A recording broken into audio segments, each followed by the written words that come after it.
Welcome to 1010 Analytics. In this video, we're going to try and solve a real-world investment problem using mathematical modeling through linear algebra and Microsoft Excel. So here's the problem on the screen. So at the present time, a company has $100,000 to invest for the next 4 years. So at the beginning of year 1, you have $100,000 to invest. And there are 5 possible investments labeled A through E. So you've got investment type A, B, C, D, E. And the timing of cash outflow and inflow for these is a little irregular. So you can only, let's say for investment A, you can only invest at the beginning of year 1. You cannot invest in year 2, 3, 4, or 5, whatever. And for investment B, you can only invest in year 2.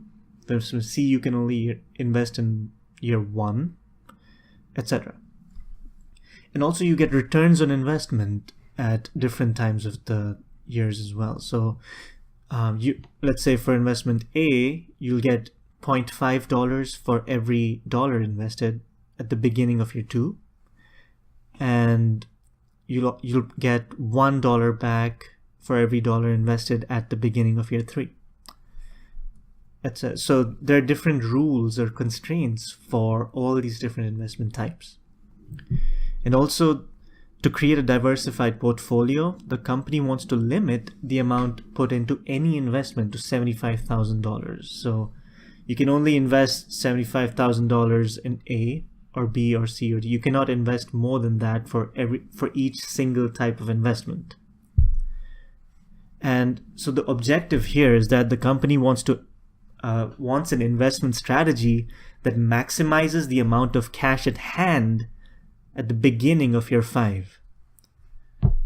So, and there's also a short-term, there's a 3% interest that you can accumulate for all the money that you've not invested. So how would we go about solving this? So I'll do a mixture of linear algebra and Excel over here. So first we try to define all the parameters that we have. So Ti in this case is the amount of cash available at the beginning of year I, where I is 1, 2, 3, 4, 5, which is all the years you've got over here. So if I were to write that in Excel, since we only have the information about year 1, it will be the amount of cash available at the beginning of year 1 would be $100,000. So that was given at the beginning of the question over here. At the beginning of year 1, you've got $100,000. So that's what's written over here in this row. And next we try to write out what's the maximum investment amount for each type, which was, if we look at the question, it said $75,000 over here. So in Excel we write that out over here as well. And then the next parameter that's given to us is the interest rate, which is R over here, but in Excel we wrote that over here as 3%. And next we look at whether one can invest in investment type J at the beginning of period I. So let's look at that a little more closely. So investment type J would be any kind of investment type A, B, C, D, or E. And the year I would be years 1, 2, 3, 4, 5. So from the information that was given to us, we know that for investment A, we can only invest at the beginning of year 1, which is why for investment A, only for year 1, we have the value of 1 and the rest are zeros. Similar thing was done for the next set. For investment B, we can only invest in year 2, so which is why only 2 was written as 1. The rest are all zeros. So that's what this matrix is all about. And the next matrix is the amount received per dollar invested in investment type J at the beginning of year I. So even over here, we see that for year 1, we're not going to receive any return on investment because it's the first year, we haven't invested in anything else. For the second year, we're going to get $0.5 from investment A and $1.2 for investment C per dollar invested.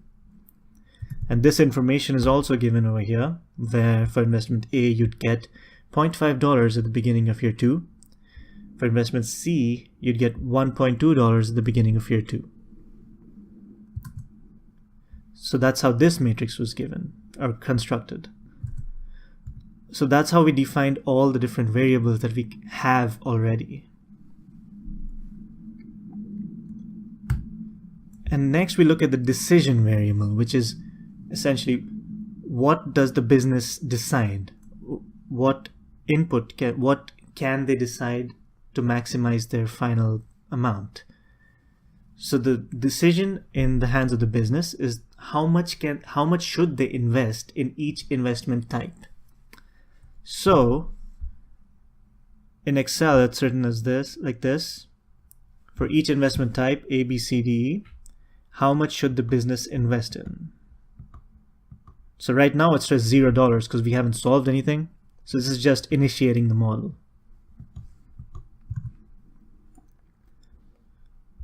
And then we just state the objective, which is to maximize the amount of money in hand at the beginning of year 5. So if you remember, earlier we had initially written the variable TI as the amount of cash available at the beginning of year I. So when I equals 5, T5, that's the thing we're trying to maximize over here. Now let's look at all the constraints that we've got.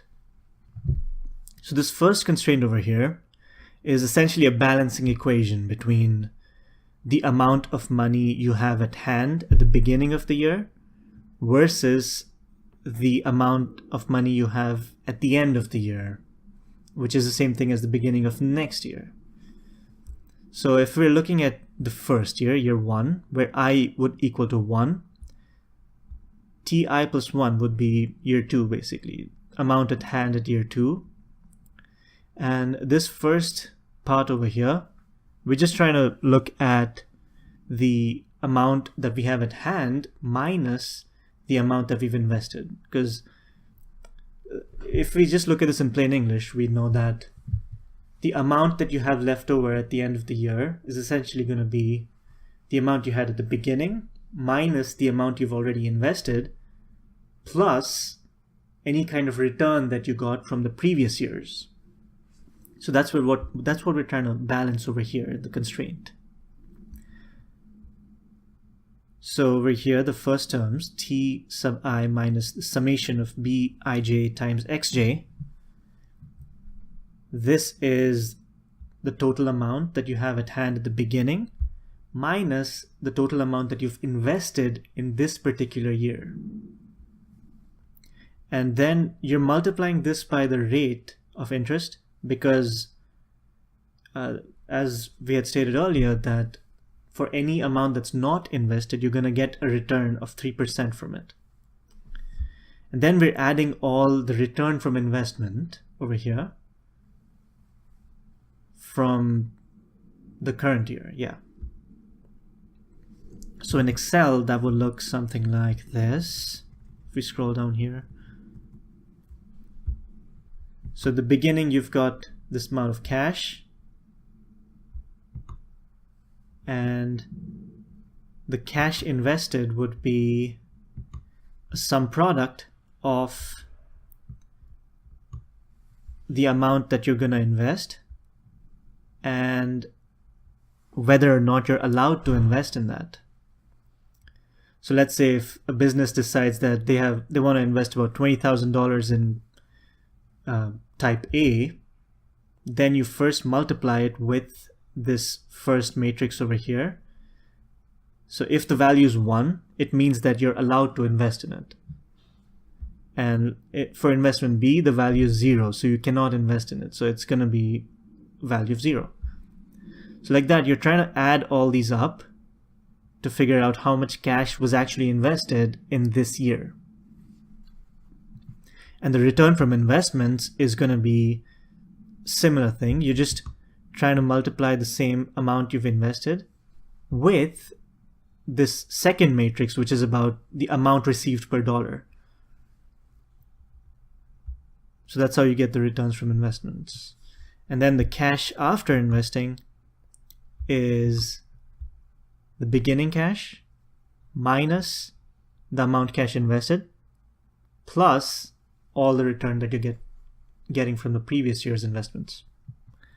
So that's how this constraint is written out in Excel. And next, there's just another constraint that the amount at the beginning of the year needs to be greater than the amount that you're investing in. And the third constraint is that the amount you can invest in a specific type of investment, like type A or B or C, needs to be less than or equal to $75,000, which was the maximum amount you can invest. And then the last constraint is just a non-negative constraint, saying that anything you invest cannot be a negative number. Now let's try to solve this in Excel. So we know that these are the decision variables over here highlighted, that this is what the business can decide on how much to invest. And we've written down these constraints over here as well, that all of this needs to be less than $75,000 each. So the way we're going to solve this is we're going to use an add-on in Excel called Solver. And I'll add a link in the description to show how exactly you can add this add-on in Excel. So we try to open the solver over here. Let me just quickly delete all this information. Okay, so the objective that we're trying to find is the final amount of cash at year 5. So this is the cell over here, B35, which is essentially the sum of these two over here, 112, 551, and 0. And we're trying to maximize this value. So we set this objective. And what variables do we change? We change these decision variables, which is what the business has control over. And then we add the constraints, which is all these values need to be less than or equal to 75,000 each.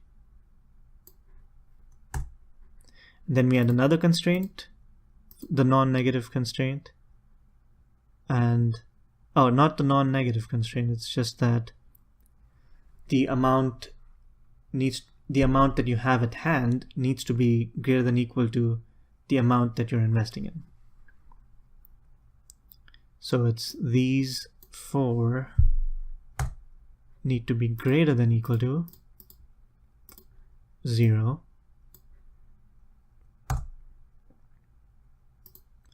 And then I used simplex LP, which is linear programming. And I am making the unconstrained variables non-negative. And now as soon as I hit solve, all these variables changed and I get the final cash amount of $286,000. So you see this final cash amount changed to $286,000. So just by using the $100,000 initial investment, at the end of 4 years, the beginning of the 5th year, you can have $286,000 at hand. So you see over here, the decision variables have changed. So you invest $64,000 in investment A, $75,000, you max out investment B, almost halve the amount in investment C, max out D and E as well. And over here also most of the values have changed. So it's like the beginning of year 1, you had $100,000 and 0 return on investment because you hadn't invested in anything yet. So you invest the entire $100,000 and you just have $0 left after that. And then that carries over to the next year you have $0 after investing, and you get a 75,000 return from the previous year. And then you use that to invest all of it again, and then you again have $0 left, and that cycle goes on, and eventually you have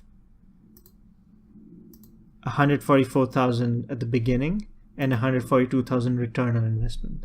So so basically at year 5 you have a total of this plus this, which is $286,000 approximately. So yeah, that is how you would maximize the amount of cash at hand at year 5. So that's how I would solve it. And that is the end of the video. Thank you very much for watching.